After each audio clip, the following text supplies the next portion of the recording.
नमस्कार साथियों, मैं आज अति महत्वपूर्ण सेशन के साथ आपके सामने पुनः उपस्थित हुआ हूं ताकि आने वाला एग्जाम में आपको अधिक से अधिक मदद मिल सके। जो भी बीपीएससी टीचर एग्जामिनेशन का तैयारी कर रहे हैं, खास करके सभी वीडियो आप देखिए दोस्तों। एक एक वीडियो आपके एग्जामिनेशन की सफलता दिलाएगा। तो पहला क्वेश्चन है, भारत का प्रथम लोकपाल कौन था? देखिए, भारत का जो प्रथम लोकपाल था वह कौन था? बहुत इंपॉर्टेंट क्वेश्चन हो जाता है। ये न्यायमूर्ति पिनाकी चंद्र घोष थे। कौन थे? तो पिनाकी चंद्र घोष थे। ऑप्शन ए हो जाएगा। क्लियर। नेक्स्ट क्वेश्चन, तो भारत का पहला लोकपाल कौन हुए? पिनाकी चंद्र घोष। नेक्स्ट क्वेश्चन है, बिहार के गांधी नीतीश कुमार का लेखक डॉक्टर अशोक चौधरी एवं शांभवी चौधरी। देखिए, शांभवी चौधरी है, इसको सही कर लीजिएगा। शांभवी, जो हाल ही में शांभवी चौधरी जो है ये सांसद है वर्तमान में। तो क्वेश्चन यही है कि बिहार के गांधी नीतीश कुमार का लेखक डॉक्टर अशोक चौधरी एवं शांभवी चौधरी है। ये दोनों मिल करके एक पुस्तक लिखे हैं। क्या नाम दिया है? बिहार के गांधी नीतीश कुमार। क्लियर। ये पुस्तक का नाम है। तो जिसका लोकार्पण किसने किया? तो राजेंद्र विश्वनाथ आर्लेकर ने किया था। ऑप्शन सी हो जाएगा। राजेंद्र विश्वनाथ आर्लेकर। आर्लेकर सही कर लीजिएगा, आर्लेकर। क्लियर। ये अभी जो है राज्यपाल है बिहार के। क्लियर। तो ऑप्शन सी हो जाएगा, राजेंद्र विश्वनाथ आर्लेकर। नेक्स्ट क्वेश्चन है, 2011 की जनगणना में कितने सवाल पूछे गए थे? बहुत इंपॉर्टेंट है। ये 29 सवाल पूछे गए थे। ऑप्शन क्या हो जाएगा? सी हो जाएगा। नेक्स्ट क्वेश्चन है, बिहार के जनगणना 2011 के अनुसार अनुसूचित जनजाति कितना प्रतिशत है? बहुत इंपॉर्टेंट हो जाता है। तो अनुसूचित जनजाति जो है 1.3% है। बहुत इंपॉर्टेंट क्वेश्चन है दोस्तों। नेक्स्ट क्वेश्चन है, हाल ही में किस राज्य सरकार ने कामकाजी महिलाओं के लिए एक दिन की मासिक धर्म की छुट्टी की शुरुआत किया है? बहुत इंपॉर्टेंट हो जाता है। ये उड़ीसा क्या है दोस्तों? कौन क्या है? उड़ीसा क्या है? हाल ही में क्या किया है? राज्य सरकार ने घोषणा किया है कि कामकाजी जितने भी महिलाएं हैं उनको एक दिन की मासिक धर्म की छुट्टी दिया जाएगा। क्लियर। तो ऑप्शन बी हो जाएगा, उड़ीसा। नेक्स्ट क्वेश्चन है, हाल ही में कौन विश्व का दूसरा सबसे बड़ा एल्युमिनियम उत्पादक देश बन गया है? हाल ही में कौन विश्व का दूसरा सबसे बड़ा एल्युमिनियम उत्पादक देश बन गया है? तो ये भारत बन गया है दोस्तों। ऑप्शन क्या हो जाएगा? भारत हो जाएगा। ऑप्शन ए हो जाएगा। क्लियर। नेक्स्ट क्वेश्चन है, विश्व स्तनपान दिवस, विश्व स्तनपान सप्ताह दिवस कब मनाया गया जाता है? ये विश्व स्तनपान सप्ताह मनाया जाता है। तो कब मनाया जाता है? किस महीने में मनाया जाता है? तो अगस्त महीना में मनाया जाता है दोस्तों। विश्व स्तनपान सप्ताह कब कब मनाया जाता है? तो अगस्त महीना में मनाया जाता है। 1 अगस्त से 7 अगस्त के बीच मनाया जाता है। तो ऑप्शन क्या हो जाएगा? ऑप्शन ए हो जाएगा। क्लियर। विश्व स्तनपान सप्ताह 1 अगस्त से 7 अगस्त के बीच। क्लियर। नेक्स्ट क्वेश्चन की ओर बढ़ते हैं, हाल ही में जारी फॉर्चून ग्लोबल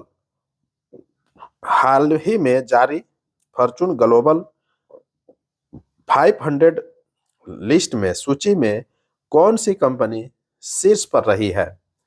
तो हाल ही में जारी फॉर्चून ग्लोबल 500 सूची में जो है कौन सी कंपनी शीर्ष पर रही है? तो ये वालमार्ट रहा है। कौन रहा है? वालमार्ट रहा है। तो ऑप्शन ए हो जाएगा।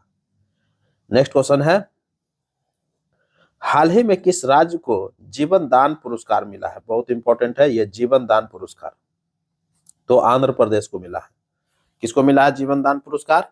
आंध्र प्रदेश को मिला है। ऑप्शन बी हो जाएगा। क्लियर। नेक्स्ट क्वेश्चन है, हाल ही में किसने डाटा प्रबंधन के लिए निवाहिका का वेब पोर्टल लॉन्च किया है? बहुत इंपॉर्टेंट हो जाता है यह क्वेश्चन। यही सब क्वेश्चन एग्जामिनेशन में जब आपसे पूछ लिया जाता है तो आप जो है कंफ्यूजन कर जाते हैं और लगता है कि आप जो है कहां से यह क्वेश्चन ला दिया गया है। क्लियर। ये क्वेश्चन क्या है? कह रहा है कि हाल ही में किसने डाटा प्रबंधन के लिए निवाहिका का वेब पोर्टल लॉन्च किया है दोस्तों? तो वेब पोर्टल जो लॉन्च किया है ये एनआईटी कालीकट किया है। कौन किया है? एनआईटी कालीकट किया है, तो ऑप्शन ए हो जाएगा। नेक्स्ट क्वेश्चन है, हाल ही में भारतीय सेवा ने सेना हो जाएगा, क्या हो जाएगा? भारतीय सेना। हाल ही में भारतीय सेना ने कहां पर पर्वत प्रहार अभ्यास आयोजित किया है? पर्वत प्रहार अभ्यास आयोजित किया, बहुत इंपॉर्टेंट अभ्यास है यह। तो कहां पर किया है दोस्तों? यह लद्दाख में किया है। तो ऑप्शन क्या हो जाएगा? लद्दाख हो जाएगा, ऑप्शन ए हो जाएगा। नेक्स्ट क्वेश्चन है, हाल ही में भारत और किस देश के बीच यात्री नौका सेवा, बहुत इंपॉर्टेंट है, यात्री नौका सेवा है, शुरू किया है? तो ये श्रीलंका के साथ किया है। तो भारत और श्रीलंका के बीच में जो है हाल ही में एक सेवा प्रारंभ हुआ है जिसका नाम यात्री नौका सेवा रखा गया है। तो ये किसके किसके बीच प्रारंभ हुआ है? तो भारत और श्रीलंका के मध्य बीच प्रारंभ हुआ है। क्लियर? तो ऑप्शन ए हो जाएगा। नेक्स्ट क्वेश्चन है, छात्रों की परीक्षा तनाव को कम करने के लिए सफल परीक्षा चक्र की शुरुआत किया है। बहुत इंपॉर्टेंट है, ये सफल परीक्षा चक्र की शुरुआत जो है किसके द्वारा किया गया है? जो कि छात्रों की परीक्षा तनाव को कम करने के लिए यह कदम उठाया गया है, तो किसके द्वारा यह कदम उठाया गया है? बहुत इंपॉर्टेंट है दोस्तों, तो सीबीएसई के द्वारा उठाया गया है। तो ऑप्शन क्या हो जाएगा? सीबीएसई हो जाएगा। तो यह छात्रों के लिए जो है परीक्षा को तनाव कम करने के लिए सफल परीक्षा चक्र की शुरुआत किया है। किसने किया है? सीबीएसई ने किया। यह बहुत बड़ा पहल है, यह एक बहुत बड़ा कदम सीबीएसई के द्वारा लिया गया है ताकि आने वाला जो समय में है छात्रों को तनाव से मुक्त रखा जा सके। और जो आप देखते हैं कि कई छात्र जो है आत्महत्या तक कर लेते हैं, तो यह तनाव भी उसका एक बहुत बड़ा कारण बन उभर करके सामने आता है। तो छात्रों की परीक्षा तनाव को कम करने के लिए क्या किया है? सफल परीक्षा चक्र की शुरुआत सीबीएसई ने किया है। क्लियर? नेक्स्ट क्वेश्चन है, उर्दू को दूसरी राजभाषा का दर्जा देने वाला देश का पहला राज्य कौन बन गया है? देखिए बहुत इंपॉर्टेंट क्वेश्चन है दोस्तों। कह रहा है कि उर्दू को दूसरी राजभाषा का दर्जा देने वाला जो है देश का पहला राज्य जो बना है वो बिहार बन गया है। ऑप्शन क्या हो जाएगा? बिहार हो जाएगा, ऑप्शन ए होगा। क्लियर? नेक्स्ट क्वेश्चन है, नालंदा में स्थित बड़ा गांव का पता किसने लगाया था? नालंदा में स्थित एक बड़ा गांव है, उसका पता जो है कनिंघम ने लगाया था दोस्तों। किसने लगाया था? कनिंघम ने लगाया था, ऑप्शन ए हो जाएगा। क्लियर? तो नालंदा में स्थित बड़ा गांव का पता कनिंघम ने लगाया था, ऑप्शन ए हो जाएगा। नेक्स्ट क्वेश्चन है, गुप्त काल की एक सुंदर कार्तिकीय की मूर्ति किस जिले से प्राप्त हुई है? गुप्त काल की एक सुंदर कार्तिकीय की मूर्ति किस जिले से प्राप्त हुई है? तो शाहाबाद जिले से प्राप्त हुआ है। तो ऑप्शन क्या हो जाएगा? शाहाबाद हो जाएगा, ऑप्शन ए हो जाएगा। क्लियर? नेक्स्ट क्वेश्चन है, समस्त बिहार में, बहुत इंपॉर्टेंट क्वेश्चन आ गया दोस्तों, समस्त बिहार में आर्द्रता न्यूनतम किस माह में रहता है? तो अप्रैल माह में रहता है दोस्तों, ऑप्शन ए हो जाएगा। समस्त बिहार में आर्द्रता जो है न्यूनतम रहती है, मिनिमम रहती है, ह्यूमिडिटी मिनिमम जो रहती है वो अप्रैल माह में रहती है। तो ऑप्शन ए हो जाएगा। नेक्स्ट क्वेश्चन है, वह पहला मुगल शासक कौन था? बहुत इंपॉर्टेंट क्वेश्चन, वह पहला मुगल शासक कौन था जिसकी अभिलेख जो है बिहार से मिला है? तो जिसका जो अभिलेख मिला है वो अकबर का मिला है दोस्तों। किसका मिला है? तो ऑप्शन क्या हो जाएगा? अकबर हो जाएगा। अकबर का अभिलेख जो है बिहार से मिला है। क्लियर? तो वह पहला मुगल शासक है अकबर, जिनका जो है अभिलेख बिहार से प्राप्त हुआ है। तो ऑप्शन बी हो जाएगा। नेक्स्ट क्वेश्चन है, बिहार में स्थित गोलघर का निर्माण किस गवर्नर जनरल के कार्यकाल में हुआ था? बहुत इंपॉर्टेंट क्वेश्चन हो जाता है। तो बिहार में जो स्थित गोलघर है, गोलघर ये पटना में आप देखे होंगे, पटना का जब टूरिस्ट आप कीजिएगा तो देखिएगा कि गोलघर वहां पर देखने के लिए मिलता है। संजय गांधी जैविक उद्यान के जस्ट बगल में आप देखिएगा तो ये गोलघर है। तो गोलघर का निर्माण जो है किस गवर्नर जनरल के कार्यकाल में हुआ था? तो ये लॉर्ड कॉर्नवालिस के शासनकाल में हुआ था। तो ऑप्शन क्या हो जाएगा? ऑप्शन बी हो जाएगा, कॉर्नवालिस। क्लियर। नेक्स्ट क्वेश्चन है, बिहार का मुजफ्फरपुर शहर किस नदी के किनारे बसा है? बिहार का मुजफ्फरपुर जो जिला है, डिस्ट्रिक्ट है, वह किस नदी के किनारे बसा है?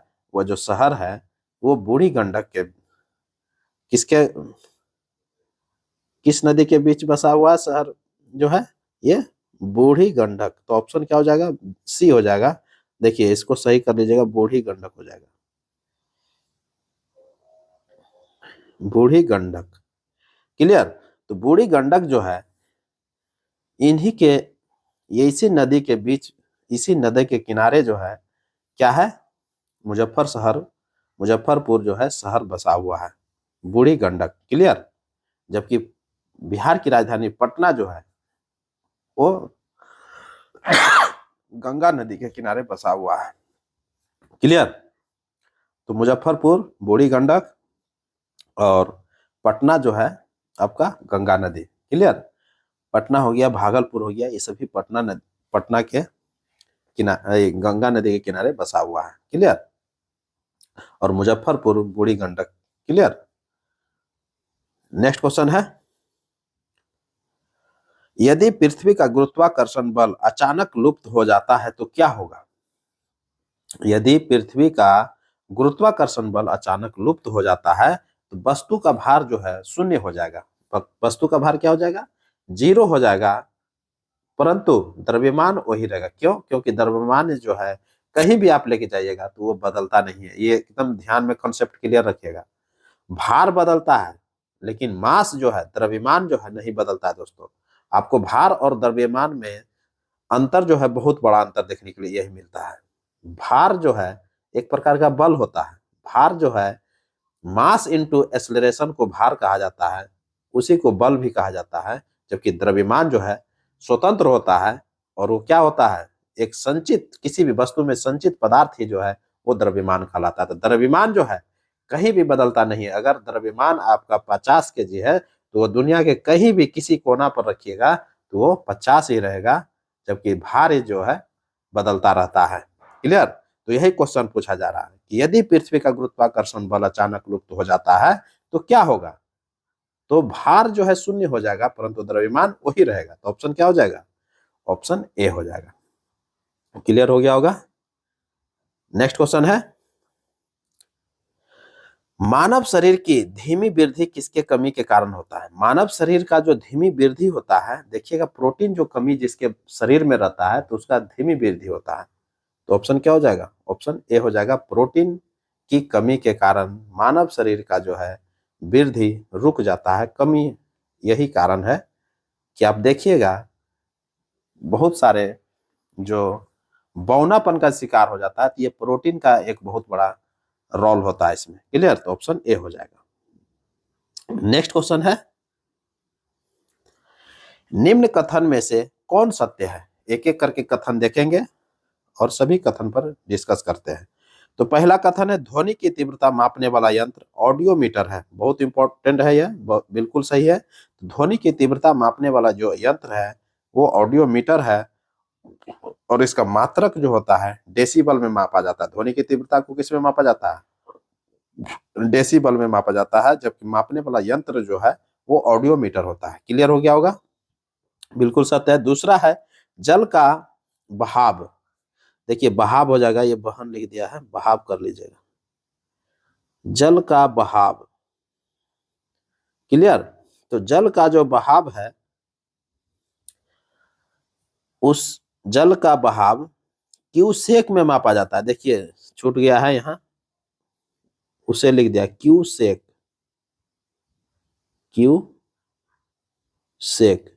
क्यूसेक में मापा जाता है। जल का बहाव जो है किस में मापा जाता है? क्यूसेक में मापा जाता है। क्लियर। ये भी सत्य है। तीसरा है, भूकंप की तीव्रता रिएक्टर पैमाने पर मापते हैं। ये भी सत्य है। तो भूकंप की तीव्रता किस पर मापा जाता है? रिएक्टर पैमाने पर मापा जाता है। और भूकंप का जो अध्ययन किया जाता है वो सिस्मोग्राफी पर किया जाता है दोस्तों, ये भी इंपॉर्टेंट है। भूकंप का अध्ययन क्या कहलाता है? सिस्मोग्राफी कहलाता है। जबकि भूकंप की तीव्रता को जो मापा जाता है वो रिक्टर स्केल से मापा जाता है। क्लियर? और ध्वनि की तीव्रता को किससे मापा जाता है? तो डेसिबल में मापा जाता है, और मापने वाला जो यंत्र है वो ऑडियोमीटर है। क्लियर? और जल का बहाव जो है किस में मापा जाता है? तो क्यूसेक में मापा जाता है। क्लियर हो गया होगा? ये तीनों ऑप्शन सत्य है। उपरोक्त में से क्या हो जाएगा? उपरोक्त में से एक से अधिक हो जाएगा। क्लियर? तो ऑप्शन डी हो जाएगा।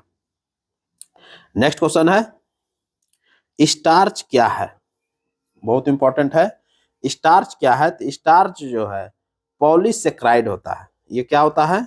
ऑप्शन पॉलीसेक्राइड हो जाएगा। देखिए सेचेराइड लिख दिया है, सेक्राइड होता है पॉली सेकेराइड। क्लियर? तो पॉलीसेकेराइड जो है ये क्या है? स्टार्च है। तो ऑप्शन सी हो जाएगा। नेक्स्ट क्वेश्चन है, किस पादप में क्या है? किस पादप में तलाश संचयन तथा चिरकाली कथा के कार्य करता है? क्लियर? तो किस पादप में तलाश संचयन तथा चिरकाली कथा का कार्य करता है? चिरकाली हो जाएगा, चिरकाली। क्लियर? चिरकाली, चिरकाली कथा का कार्य करता है। तो ये हल्दी में होता है। किस में होता है? ऑप्शन ए हो जाएगा, हल्दी। नेक्स्ट क्वेश्चन है, शोषण मूल मिलती है, शोषण मूल मिलती है किस में मिलता है? तो जूसिया में मिलता है। देखिए चूटिया लिख दिया है, जूसिया हो जाएगा। क्लियर? जूसिया, ऑप्शन सी हो जाएगा, जूसिया। क्लियर हो गया होगा? नेक्स्ट क्वेश्चन है, ऊर्ध्वाधर तल, ताल लिख दिया, तल हो जाएगा। ऊर्ध्वाधर तल और क्षैतिज तल में कोणीय दूरी को मापने वाला यंत्र कौन है? ऊर्ध्वाधर तल और क्षैतिज तल में कोणीय दूरी को मापने वाला यंत्र कौन सा है? तो थियोडोलाइट से मापा जाता है। किससे मापा जाता है? थियोडोलाइट से मापा जाता है। तो ऑप्शन क्या हो जाएगा? ऑप्शन सी हो जाएगा, थियोडोलाइट। क्या हो जाएगा? थियोडोलाइट। सही कर लीजिएगा, theodolite, theodolite. Clear? Theodolite. Clear हो गया होगा? नेक्स्ट क्वेश्चन है, निम्न कथन में से कौन सत्य है? एक एक करके कथन देखेंगे और सभी कथन पर डिस्कस करते हैं। तो कह रहा है, पहला कथन है, गद एवं पद वाला वेद यजुर्वेद है। ये पद है, ये जो है पद हो जाएगा।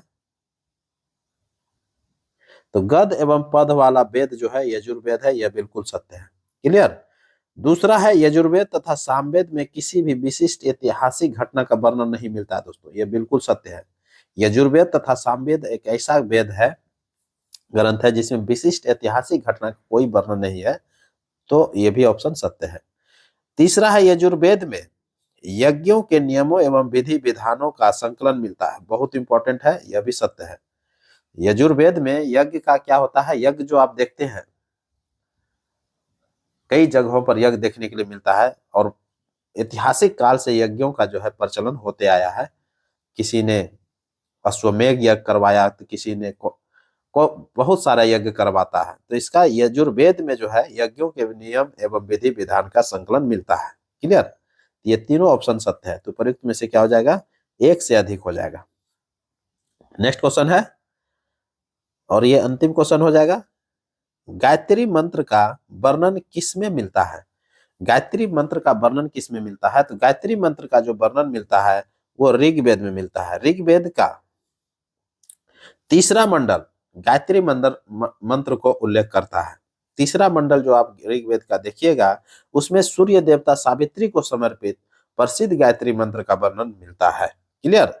जबकि आठवें मंडल में इसके हस्त लिखित ऋचाओं को खिल कहा गया है।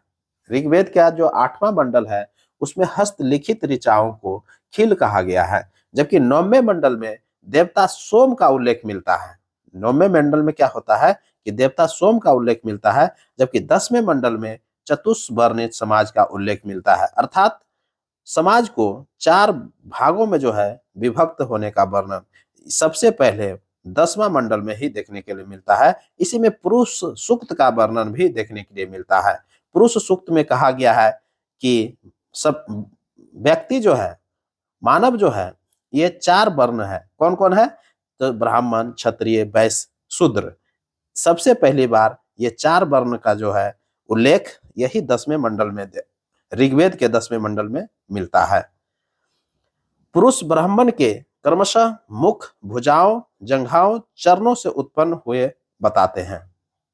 पुरुष जो उत्पन्न होते हैं, तो जैसे ब्राह्मण तो मुख से, क्षत्रिय भुजाओं से, और वैश्य जो है जंघाओं से, एवं शूद्र जो है चरणों से उत्पन्न बताए गए हैं। किस में बताए गए हैं? इसी ऋग्वेद के 10वें मंडल में इसका वर्णन देखने के लिए मिलता है। तो ऋग्वेद में ऋचाओं के क्रमबद्ध ज्ञान के संग्रह को ऋग्वेद कहा जाता है। ऋचाओं का जो ऋग्वेद किसको कहा गया है? ऋचाओं के क्रमबद्ध ज्ञान के संग्रह को ऋग्वेद कहा गया है। इसमें 10 मंडल है। ऋग्वेद में क्या है? 10 मंडल का वर्णन मिलता है और 1028 सूक्त का वर्णन मिलता है, जिसमें बाल्य खिल के पाठ के 11 सूक्तों सहित इसमें वर्णन देखने के लिए मिलता है, एवं 10,462 ऋचाओं का वर्णन मिलता है। कितना मिलता है? 10,462 ऋचाओं का वर्णन मिलता है। इस वेद के ऋचाओं के पढ़ने वाले ऋषि को जो है होत्री कहते हैं। ऋग्वेद के ऋचाओं को पढ़ने वाले ऋषि को क्या बोलते हैं? होत्री कहा जाता है। ये सभी बातें जो है फैक्ट बातें थी जो कि आपके सामने प्रस्तुत किया हूं। इसी के साथ अब हमको इजाजत दीजिए। मैं पुनः एक नए वीडियो के साथ आपके सामने उपस्थित होऊंगा। इसी तरह पढ़ते रहिए और नेक्स्ट वीडियो का इंतजार कीजिए। नमस्कार, जय हिंद।